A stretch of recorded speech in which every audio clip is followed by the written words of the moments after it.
Hi friends, ಇದು Malnad special ಕೆಸದ್ದು ಪಲ್ಯ ಮಾಡ್ತಾಯಿದ್ದೀವಿ ಇವತ್ತು. ನೋಡಿ, ಇಷ್ಟೆಲ್ಲ ಕೆಸ ಇದೆ. ಇದರಲ್ಲಿ ತುಂಬ ಸುಳಿ ಇರುವಂಥದ್ದು ಮಾತ್ರ ನಾವಿಲ್ಲಿ ಕುಯ್ಕೊಂಡು ಮಾಡ್ತೀವಿ. ನೋಡಿ, ಇದರಲ್ಲಿ ನಾನು ಫಸ್ಟೇ ತಂದಿಟ್ಬಿಟ್ಟು ಒಂದು ಸ್ವಲ್ಪ ಬಾಡಿದೆ. ಒಂದು ದಿನ ಆದಮೇಲೆ ನಾನಿಲ್ಲಿ ತೋರಿಸ್ತಾ ಇದ್ದೀನಿ. ಇದರಲ್ಲಿ ನಾವು ಸ್ವಲ್ಪ ತಂದ್ಕೊಂಡಿದ್ವಿ. ಇವು ಸ್ವಲ್ಪನೇ ಆಗೋದು, ಇದರಲ್ಲಿ ಜಾಸ್ತಿ ಆಗಲ್ಲ. ಇದನ್ನ ನಾವು ಫಸ್ಟಿಗೆ ಒಂದ್ಸಲ ಚೆನ್ನಾಗಿ ತೊಳೆದಿಟ್ಕೊಂಡು ಸಣ್ಣದಾಗಿ ಇಷ್ಟ ಆಯಿತು ನೋಡಿ ಕುಯ್ದಿಟ್ಕೊಂಡಿದ್ದೀವಿ. ಈಗ ಒಂದು ಪಾತ್ರೆಗೆ ಇದನ್ನ ಎರಡು ರೀತಿ ಮಾಡ್ಬೋದು, ಗಂಟು ಕಟ್ಟಿ ಕೂಡ ಮಾಡ್ಬೋದು. ಇದು ನಾವೀಗ ಕುಯ್ದು ಮಾಡ್ತಿರೋದು ಚಿಕ್ಕದಾಗಿ. ಈಗ ಒಂದು ಪಾತ್ರೆಗೆ ಒಂದು ಸ್ವಲ್ಪ ಹಿಂಗೆ ಹಾಕ್ಬಿಟ್ಟು ಸಾಸಿವೆ ಮತ್ತು ಸ್ವಲ್ಪ ಬೆಳ್ಳುಳ್ಳಿ ಜಾಸ್ತಿ ಹಾಕ್ಕೋಬೇಕು. ಇಲ್ಲಿ ಅದು ಕಾಣ್ತಿರೋದು ನಿಮಗೆ ಅಷ್ಟು, ಮತ್ತು ಇಲ್ಲಿ ಬೆಂದಾದ್ಮೇಲೆ ಅದು ಇನ್ನೂ ತುಂಬ ಚೂರಾಗಿಬಿಡುತ್ತೆ, ಅಂದರೆ ಸ್ವಲ್ಪ ಆಗುತ್ತೆ. ಹಾಗಾಗಿ ನಾವಿಲ್ಲಿ ಸ್ವಲ್ಪ ಬೆಳ್ಳುಳ್ಳಿ ಹಾಕ್ಕೊಂಡಿದ್ದೀವಿ. ಹಾಗೆ ಇಲ್ಲಿ ಒಂದು ಟೊಮೊಟೊ ಹಾಕ್ಕೊಂಡಿದ್ದೀನಿ ನಾನಿಲ್ಲಿ. ಟೊಮೊಟೊ ಒಂದು ಸ್ವಲ್ಪ ಬೇಯೋಕ್ಕೆ ಒಂದು ಸ್ವಲ್ಪ ಉಪ್ಪು ಹಾಕ್ಕೊಂಡಿದ್ದೆ. ಸ್ವಲ್ಪ ಟೊಮೊಟೊ ಎಲ್ಲ ಬೆಂದಾದಮೇಲೆ ನಾನಿಲ್ಲಿ ಕುಯ್ದಿಟ್ಕೊಂಡಿರೋಂಥ ಕೆಸನ ನಾನಿಲ್ಲಿ ಹಾಕ್ಕೊಂಡಿದ್ದೀನಿ.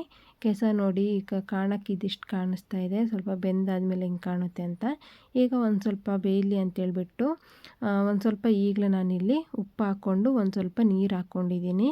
ನೀವು ಬೇಕಾದರೆ ಉಪ್ಪನ್ನ ಲಾಸ್ಟಿಗೆ ಹಾಕ್ಕೊಳ್ಳಿ. ಈಗನೇ ಫಸ್ಟ್ ಹಾಕ್ಕೊಂಡ್ರೆ ಇದು ನೋಡಿಬಿಟ್ಟು ಇಷ್ಟಿದೆ ಅಂತ ಈ ಸೈಜಿಗೆ ನೀವೇನಾದ್ರು ಉಪ್ಪು ಹಾಕ್ಕೊಳಕ್ಕೆ ಹೋದರೆ ತುಂಬ ಉಪ್ಪಾಗ್ಬಿಡುತ್ತೆ. ನೋಡಿ, ನಾನಿಲ್ಲಿ ಸ್ವಲ್ಪ ಉಪ್ಪು ಹಾಕ್ಕೊಳ್ತಾ ಇದ್ದೀನಿ. ಹಾಗೆ ಇಲ್ಲೊಂದು ಸ್ವಲ್ಪ ಇದು ಬೇಯ್ತಾ ಇರಲಿ. ಹಾಗೆ ಇಲ್ಲೊಂದು ಕಡೆ ಮಲ್ನಾಡ್ ಸ್ಪೆಷಲ್ ನಮ್ಮ ಕಡೆ ಎಲ್ಲ ಇದಕ್ಕೆ ಜೀರಿಗೆ ಮೆಣಸಿನ್ಕಾಯಿ ಅಂತ ಹೇಳ್ತೀವಿ. ಇದು ತುಂಬ ಖಾರ.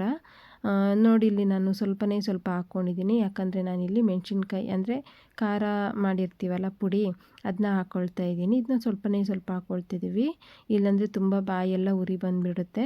ಹಾಗಾಗಿ ಇದನ್ನ ಒಂದು ಸ್ವಲ್ಪ ಹಾಕಿ ಸ್ವಲ್ಪ ಖಾರದ ಪುಡಿ ಒಂದು ಸ್ವಲ್ಪ ಹಾಕ್ಕೊಳ್ತಿದ್ದೀನಿ. ನೋಡಿ, ಸ್ಟಾರ್ಟಿಂಗ್ ಎಷ್ಟು ಕಾಣಿಸ್ತಾ ಇತ್ತು, ಈಗ ಎಷ್ಟಾಗಿದೆ ಅಂತೇಳ್ಬಿಟ್ಟು ಬೆಂದ್ಬಿಟ್ಟು. ಇದು ಇನ್ನೂ ಸ್ವಲ್ಪ ಕಮ್ಮಿನೇ ಆಗುತ್ತೆ ಬೆಂದ್ಬಿಟ್ಟು. ಈಗ ನೋಡಿ, ಒಂದು ಸ್ವಲ್ಪ ಚೆನ್ನಾಗಿ ಇನ್ನೊಂದ್ಸಲ ಎಲ್ಲ ತಿರುಗಿಸಾದ್ಮೇಲೆ ಇಷ್ಟ ಆಗಿದೆ. ಈ ಟೈಮಲ್ಲಿ ಇದಕ್ಕೆ ನಾನು ಸ್ವಲ್ಪ ಅರಿಶಿನ ಪುಡಿ, ಸ್ವಲ್ಪ ಧನಿಯಾ ಪುಡಿ, ನೋಡಿ ಇಲ್ಲಿ ಸ್ವಲ್ಪ ಖಾರಕ್ಕೆ ನಾನಿಲ್ಲಿ ಸ್ವಲ್ಪ ಖಾರದ ಪುಡಿ ಹಾಕ್ಕೊಂಡಿದ್ದೀನಿ. ಯಾಕೆ ಮೊದಲು ಮೆಣಸಿನ್ಕಾಯಿ ಜಜ್ಜಿ ಹಾಕ್ಕೊಂಡಿದ್ನಲ್ಲ, ಹಾಗೆ ಇದಕ್ಕೆ ಹಾಕಲೇಬೇಕಂತ ಒಂದು ಐಟಮ್ ಅಂದರೆ ಹುಳಿ. ನಾನಿಲ್ಲಿ ಮನೆಯಲ್ಲೇ ಮಾಡಿರೋವಂಥ ಹುಳಿ, ದೊಡ್ಡ ಹುಳಿನ ಹಾಕ್ಕೊಂಡಿದ್ದೀನಿ. ನೀವು ಬೇಕಾದರೆ ಇಲ್ಲಿ ನಿಂಬೆ ರಸ ಅಥವಾ ಹುಣಸೆಹಣ್ಣು ರಸ ಬೇಕಾದ್ರೆ ಹಾಕ್ಕೋಬೋದು. ಆ ಟೈಮಲ್ಲೇ ಇಲ್ಲಿ ನಾನು ಗಟ್ಟಿ ಇದ್ದಾಗಲೇ ಸ್ವಲ್ಪ ಎಲ್ಲನೂ ನಾನಿಲ್ಲಿ ಸ್ಮ್ಯಾಶ್ ಮಾಡ್ಕೊಂಡಿದ್ದೀನಿ. ಇದನ್ನ ತುಂಬ ಸ್ಮ್ಯಾಶ್ ಮಾಡಿಕೊಂಡ್ರೆ ತುಂಬ ಚೆನ್ನಾಗಿರುತ್ತೆ. ಈ ಟೈಮಲ್ಲಿ ಸ್ವಲ್ಪ ಸ್ಮ್ಯಾಶ್ ಎಲ್ಲ ಮಾಡಾದಮೇಲೆ ಒಂದು ಸ್ವಲ್ಪ ನೀರು ಹಾಕಿದ್ದೀನಿ, ಯಾಕಂದರೆ ಚೆನ್ನಾಗಿ ಕುದೀಲಿ ಅಂತೇಳ್ಬಿಟ್ಟು. ಇದನ್ನ ನಾವಿಲ್ಲಿ ತುಂಬ ಸಾಂಬಾರು ಮಾಡಿದರೆ ಚೆನ್ನಾಗಾಗಲ್ಲ, ಹಾಗಾಗಿ ನಾನಿಲ್ಲಿ ಪಲ್ಯದ ಥರ ಬಂದಿದ್ದೀನಿ, ಅಂದರೆ ಒಂದು ಸ್ವಲ್ಪ ಗೊಜ್ಜು ಥರನೂ ಆಗಿದೆ. ಇದನ್ನ ನೀವು ಬೇಕಾದರೆ ರೊಟ್ಟಿ, ಚಪಾತಿ ಮತ್ತು ಬಿಸಿ ಅನ್ನದ ಜೊತೆ ಸರ್ವ್ ಮಾಡ್ಕೊಂಡು ತಿಂದರೆ ಮಾತ್ರ ಸೂಪರ್ ಕಾಂಬಿನೇಷನ್ನು.